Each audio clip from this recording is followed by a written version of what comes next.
आदेश आदेश। जय माता रा आप सभी को। एक तो काफ़ी टाइम बाद वीडियो आ रही है और इसमें आप लोगों को एक सटीक जानकारी देने वाला हूँ मैं, जिससे कि आप लोगों को अघोर के प्रति यानी अघोर में आने वाली रुचि ख़त्म होने वाली है। जी हाँ, एक बिल्कुल तथ्य आप लोगों को बता रहा हूँ कि जो असली अघोर होता है, उस अघोर में आने के बाद आपके जीवन के साथ क्या क्या घटनाएं घटती हैं और क्या क्या आपको परेशानियों का सामना करना पड़ता है, वो एक संपूर्ण विवेचन मैं इस वीडियो में देने वाला हूँ।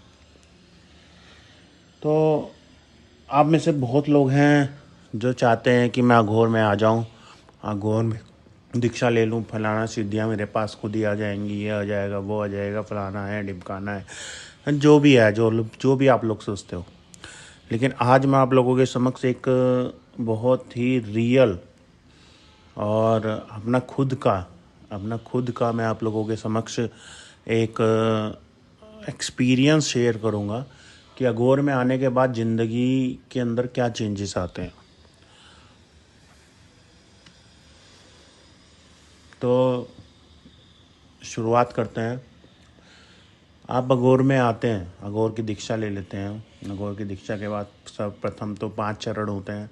उस 5 चरण को पार करने के बाद आप अघोर में पूर्ण रूप से आ जाते हैं, ठीक है।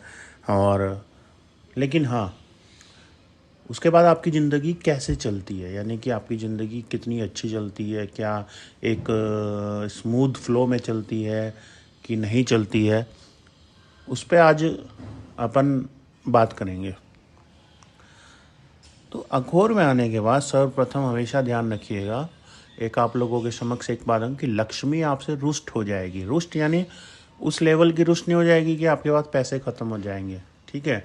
क्योंकि अघोर में आने के बाद हर एक सेकंड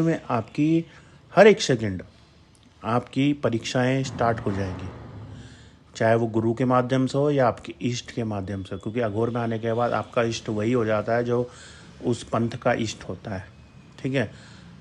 आपकी चीज़ें परीक्षा के रूप में परिवर्तित हो जाएंगी और सबसे पहले आपकी चीज़ें जो आएंगी वो है लक्ष्मी। लक्ष्मी यानी अघोर में आने के बाद लक्ष्मी आपसे हमेशा रुष्ट रहेगी। रुष्ट उस लेवल पे नहीं रहेगी जिस लेवल पे आप समझो, लक्ष्मी उस लेवल पे रुष्ट रहेगी कि आपके जो काम हैं, ठीक है, आपके उस जो काम हैं वो रुक जाएंगे। रुकने का मतलब अब आप समझो कि रुकने का मतलब मैं ये कहना चाह रहा हूँ कि अभी जैसे कि आप किसी कहीं पे जॉब कर रहे हैं या कहीं बिजनेस कर रहे हैं, आपके बिजनेस में अचानक से मंदी आ जाएगी। मंदी क्योंकि वो परीक्षा की घड़ी है। अगर आप तब भी आप अघोर में खड़े रहे तो आपको इतना मुनाफा होगा कि ज़िंदगी में आपने कभी देखा नहीं होगा। लेकिन हाँ, उस मंदी को सहने का आपके अंदर कलेजा होना चाहिए,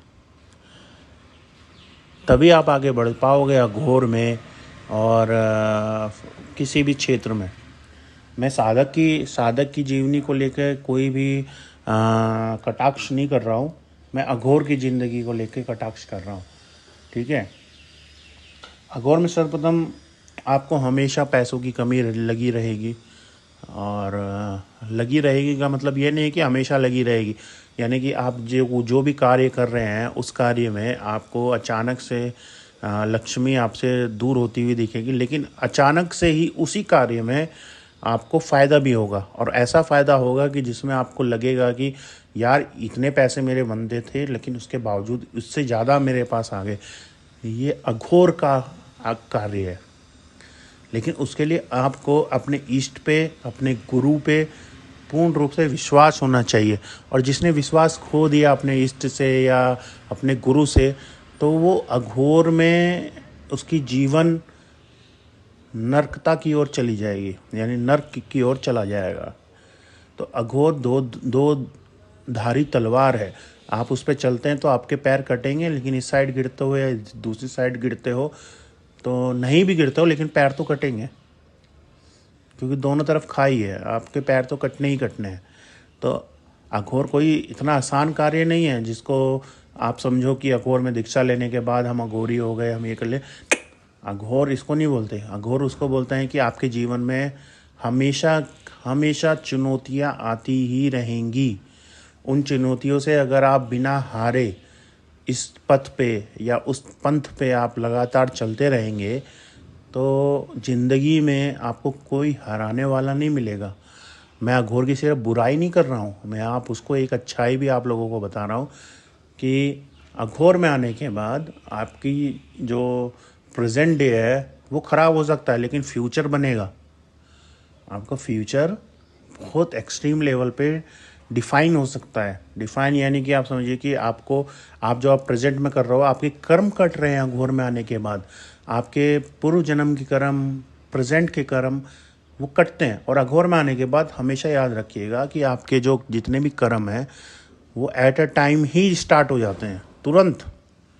ऐसा नहीं है कि आपको लगे कि हाँ मैं आज ये गलत कार्य कर रहा हूँ या मैं कोई चोरी कर रहा हूँ या कुछ भी कर रहा हूँ, डकैती डाल रहा हूँ, तो उसका मुझे फ्यूचर में मिलेगा। नहीं, अघोर में अगर आप आ गए तो उसके बाद आपको कन्फर्मेशन मान के चलिए कि आपको उसकी सज़ा तुरंत ही मिलेगी। अघोर केवल और केवल शिव से संबंधित नहीं है, अघोर शनि देवता से भी संबंधित है और ये किसी को नहीं मालूम है। लोगों को सिर्फ अघोर लगता है कि शिव ने अवतार लिया अघोर का माँ काली को संतुलित करने के लिए। तो उनको इतना मैं बता दूं कि अघोर हनुमान जी से भी संबंधित है, अघोर शनि देवता से भी संबंधित है, अघोर भैरव से भी संबंधित है, अघोर शक्ति से भी संबंधित है। तो अघोर को इतना लाइटली मत लो। अघोर को कभी भी इतना कम नहीं आंकना चाहिए। अघोर सबसे कलयुग में सबसे प्रभावी तंत्र है और सबसे प्रभावी तंत्र को मानिए कि जल्दी कार्य करने वाला, बहुत जल्दी सेकंडों में कार्य करता है अघोर। लेकिन उससे पहले आपकी ज़िंदगी की कितनी परेशानियां आपके सामने ला के रखता है ताकि आप इस पथ को छोड़ दो, आप किसी और पथ के आगे बढ़ जाओ। तो इसलिए आप लोगों को समझने की आवश्यकता है कि अघोर वो नहीं है जो आप लोग समझते हो। अघोर वो है जो आपकी परिकल्पना से भी परे है, आपकी कल्पनाओं से भी परे है। अघोर वो है जो आप सोचते हो वो नहीं होगा, जो आप नहीं सोचते हो वो होगा। तो इसलिए आपको समझने की आवश्यकता है। अघोर में आने से पहले इतना समझिएगा कि आपको धन की कमी, आपके हेल्थ की इशू और आपके पारिवारिक इशू, ये सब के सब एक्सट्रीम लेवल पे बढ़ जाएंगे। लेकिन आप इन एक्सट्रीम लेवल को भी झेल गए तो आप पक्के अघोरी बन जाओगे, ये गारंटी के साथ बोल रहा हूँ। इसलिए अघोर में दीक्षा लेने से पहले अपने आप को तत्पर, गुरु के प्रति तत्पर कीजिए। अगर गुरु का आपने दिल दुखा दिया अघोर में, तो समझिए कि आपने जीवन में सबसे बड़ा आपने अपराध कर लिया। उस अपराध का कोई भी देवता, कोई भी शक्ति की पूजा कर लो, कोई भी बड़े से बड़ी शक्ति को सिद्ध कर लो, उस पाप को नहीं हटा सकती। गुरु का दिल को रुष्ट मत कीजिए। अगर गुरु के दिल को रुष्ट हो गया, गुरु रुष्ट हो गया, तो उसको हटाने के लिए आप पूरी दुनिया में भ्रमण कर लो, कोई कुछ नहीं कर पाएगा। तो एक छोटी सी जानकारी है, ये मात्र 0.01% जानकारी है जो मैं आपको अघोर की दे रहा हूँ। तो इसको जीवन में लाइए और आगे बढ़िए। तब तक के लिए अलग आदेश। जय माता रा आप सभी को। आदेश।